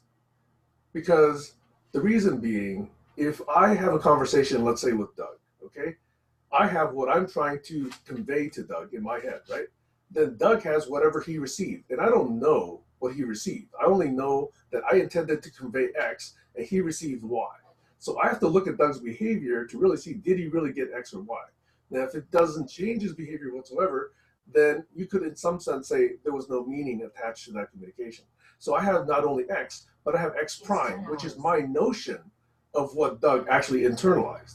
And then Doug has his notion of what it is he thought that I was trying to communicate. So there's X and X prime over here, there's Y and Y prime over there. And with all of this stuff, imagine how complicated it is once we add another person, or another person, or 1,300 people, right? So if we have something that's simple and written, then we can actually check X and X prime and Y prime versus this written thing and say, does it come close? Does it really matter? It's the same thing. You have the same thing it's not because the same thing, Anna. I'm tired of hearing that it's the same thing. It's not the same thing. You know, if we have a little written thing that says drive on the right side of the road, it's very clear, okay? And it's not something that we can just toss into the ether and say, let's hope everybody drives on the right side of the road. It's not that way. No, but you still got Doug's interpretation and your interpretation, Yeah, even if you got an agreed upon interpretation that's written down. That's the difference. If a written form of codification is meaningful to Jane Smith, who comes after us and relates to that form of information and guidance gathering and sourcing. If she doesn't, then guess what? You and I are playing tennis, but she's not on the she's not in the court. Right. But yeah, written materials are everywhere on the world. Okay, that's what people know how to deal with. Okay, so it's most likely that Jane Doe comes with some expectation that something is written down. I would venture to say most of the 1,300 people in the Facebook group expected something to be written down that they could actually read to find out about what GCC was. Okay, so by proposing that we have something that's simple, something that's understandable, something people expect, to me, sounds like it's not that unreasonable. And yet, there's been a real reluctance to do so for 2 years. And that's why I'm being a little bit more animated about that at this point. So you could write something. I have written it, yes. And have you asked people whether they will agree to? Yes. I've been asked them And there's multiple things. However, they have no authority, right? They're only proposals by an individual.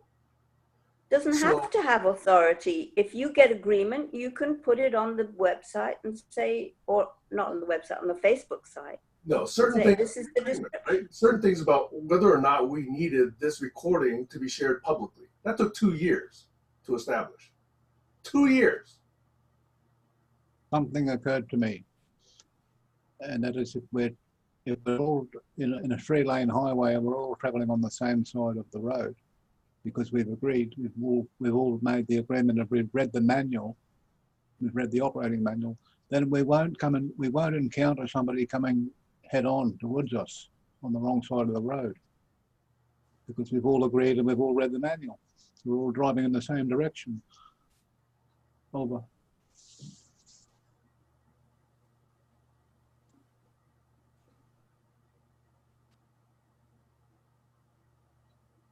There is a tacit truth to that.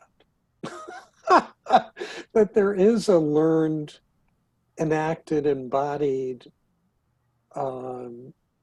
expression and projection from how folks do what they do when they're here. That is something, also a large chunk of which I think would defy articulation or hardening up into something written. That's a learned thing. And are there a lot of people that in the world we live in really require something very, very beefy and meaty, out of the box, in order to get their attention or to generate stickiness for them in terms of wanting to be here or coming back? Absolutely. And are a lot of people going to bounce off of what we've been doing? Yeah. But that doesn't, for me, that doesn't inform whether what we've been doing is real and valid and beefy and meaty. And your energy around how long it took for us to get to agreement of posting these publicly, I also I hear that. And, but I also think about how much conversation was had about what that means to certain people and how exposed and risky a reality that is for certain people, how charged it can be. And so even something as fundamental as that could also be for somebody a disincentive to ever click on the link and join a Zoom session. So, I think it's really, sort of a more fundamental question to that is, what's our driver? Is our driver to get as many people as possible into collaborative cells and working groups in service to hatching plans for saving the planet, which is one version that one could extract from the name of the group? Is our driver learning how to walk and talk as a case of first impression effectively, and then co-creating and collaborating around whatever that collective feels driven to tackle or to do, or somewhere in between those two extremes? And I think they're variations of a theme, of the same core theme, which is a desire to contribute, help, and make things better, make things different, and figure out how to do that. We're a little bit after the top of the hour, so I do want to open room up for closing thoughts and shares. And Colin, I know you said you had a bunch of stuff sort of stacked up. But whatever your respective shares are at this point, let them be, at least in mind, finals. So it's not about really responding to each other as much as putting what's living for each of us on the table. Although a closing share can be in response to what's come before. And with that, I'll open the floor. Okay, well, I don't agree with that, but I will take it into consideration. Talking about agreements. Anybody can respond to whatever I say if they wish. My point of view may not be in this forum, which is part of the frustration. Since I can't rewind back the tape in this forum with the tools that we have, I can't comment at the point when the premise or the conceit was being unwrapped, but I can attempt it. So the frustration I had is that, as I think you just mentioned, each one of us want to try to contribute possibly, or we may want to contribute towards a possible solution of some sort. And I'm definitely in that camp.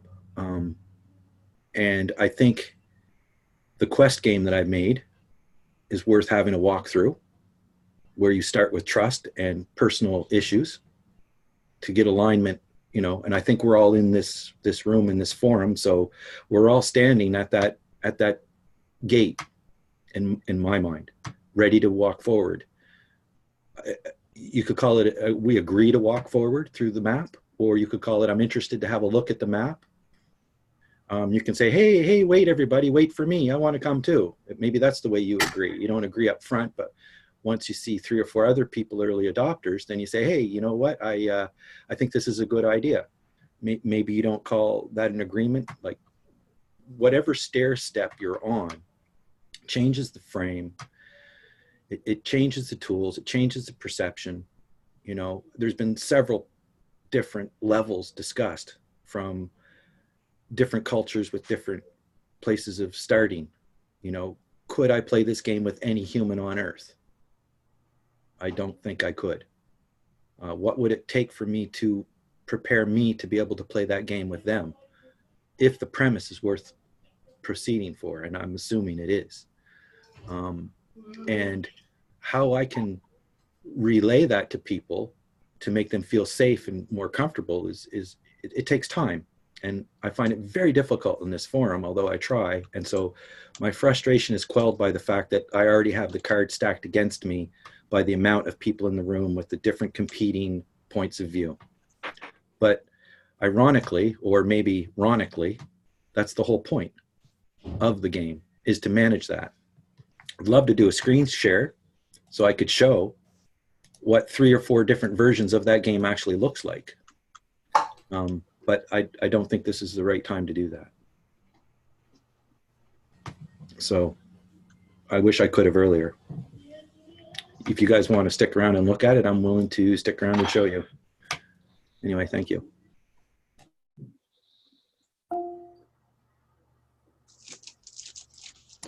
And the point is that I think it's about understanding. Agreements are a subtopic and they're fluid, but understanding is also fluid. But nobody is disagreeing with the fact it's good to understand. So is that not what we're trying to do?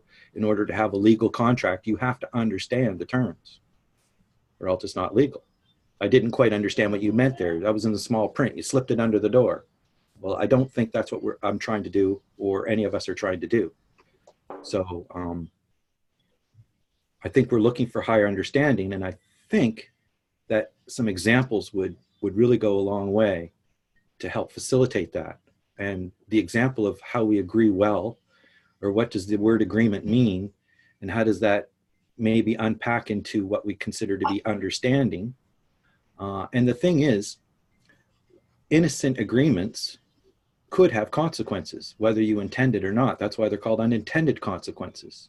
So people may not want to agree to things because of the unforeseen, unintended consequences of joining into something.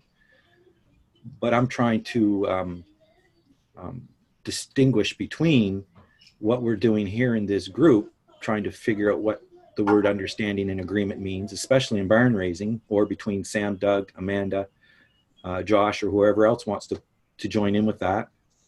Heiner's a mastermind in trying to look for frames for understanding.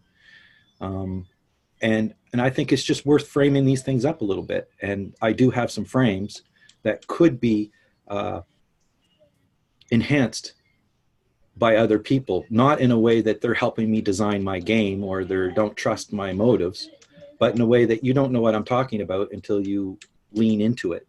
And I think by me showing some things that I've done, which I said I would do, although I got sidetracked, it makes it difficult because we do not have any agreements or rules of what we're going to do. So as I push forward, trying to have some people agree to take a look at this game, again, I'm getting pushback, and I think that's the same frustration Sam's feeling.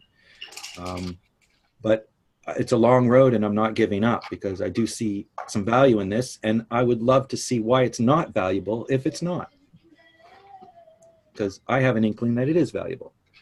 So, and I've been told as much by people who are disagreeing with me, which is just maddening.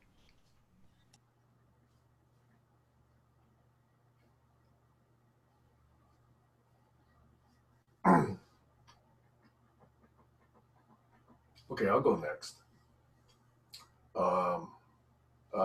Preliminary invitation. If people want to hang on after Doug terminates the session, I'm willing to leave the session going if people want that.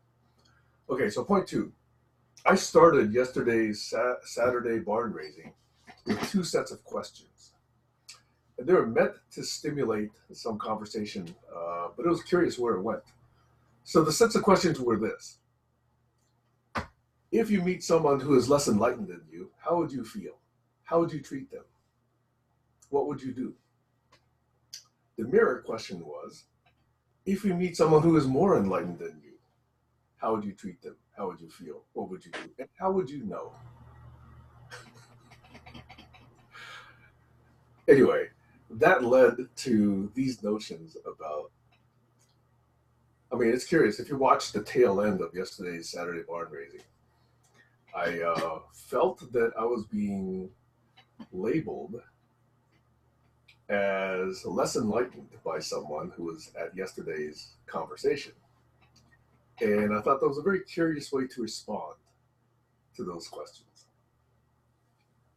Anyway, that person was not there at the beginning, but it was just curious how that set of questions led to that discussion at the end.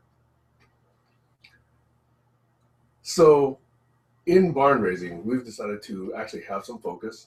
We've actually decided to make some enabling and empowering non-punitive agreements. And I'm going to hear from here on, what's the right word? Henceforth? From hereafter? I don't know what the right terminology is, but from here on out, I'm going to use this new positive, shiny notion of agreement as agreement 2.0. Okay? I'll try and use mom, but that just seems so far from the habitual term that I'm not sure I'm going to be successful with that usage. I may try it from time to time, but I think agreement 2.0 is easier to say than just agreement, okay? And then people know that I'm making a distinction between what I'm talking about versus the old baggage, okay? Anyway, that's how I would like to just conclude. Over. Oh, by the way, yesterday's conversation went for almost 4 hours. It went for 3 hours and 45 minutes, just in case people were curious about what was happening there. Over.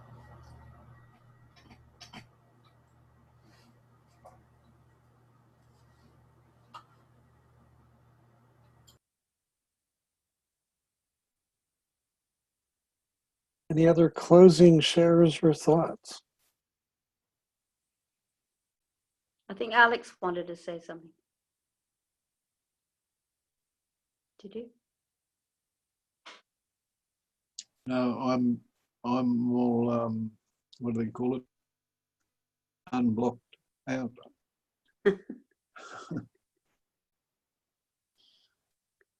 Well, I want to say that I really enjoyed this conversation, particularly the first part that we had. Colin said that he felt this was, I don't know how you put it, Colin, but it was, you know, one of the most sort of cohesive conversations that we've had, and I agree with that. It felt really constructive. So thanks, everyone.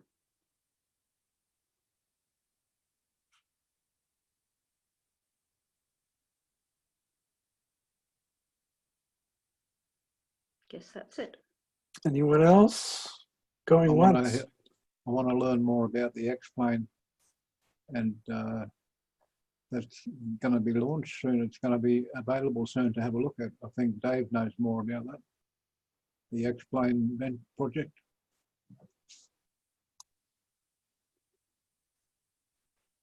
Five seconds more. I would like to decide by next weekend whether or not we're having an event here on December 9th. If not, that's great. If yes, I'll go forth and make arrangements. But I'd like to get a sense of whether people would like to come here and just have like a weekend, together over. No possibility for me. I mean, surely you would have heard from people if they've already thinking about making travel arrangements. So. I've heard from one. Yeah, I would love to, but the means right now are not there. But I do hold the idea of showing up at your doorstep in my heart. You're all welcome anytime. It's just I may be less prepared, Sadly, the same with me. I would love to be there, but probably I'm again at this bloody COP thing in Madrid. If there's a millionaire listening Who would like us all to get together, donations.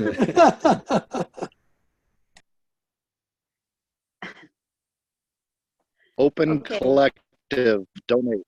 Yep, we've got our donation thing open. So hopefully that happens. And thank you guys for that. This was a wonderful conversation. Thank you, Doug, and thank you, everybody. Yep. Okay, folks, I'm gonna sign off. Now, I didn't hear anybody say they want to keep open. So if I hit end, I'll end it all. If you want, I can just sort of stop the recording and I can sign off. And Sam, you could reclaim host if folks want to continue. Just do a quick show of hands. Anybody plan on staying? Going once, going twice, going three. Okay, no. Okay. Have a good remainder of whatever day you're in and whatever time zone and time you're on.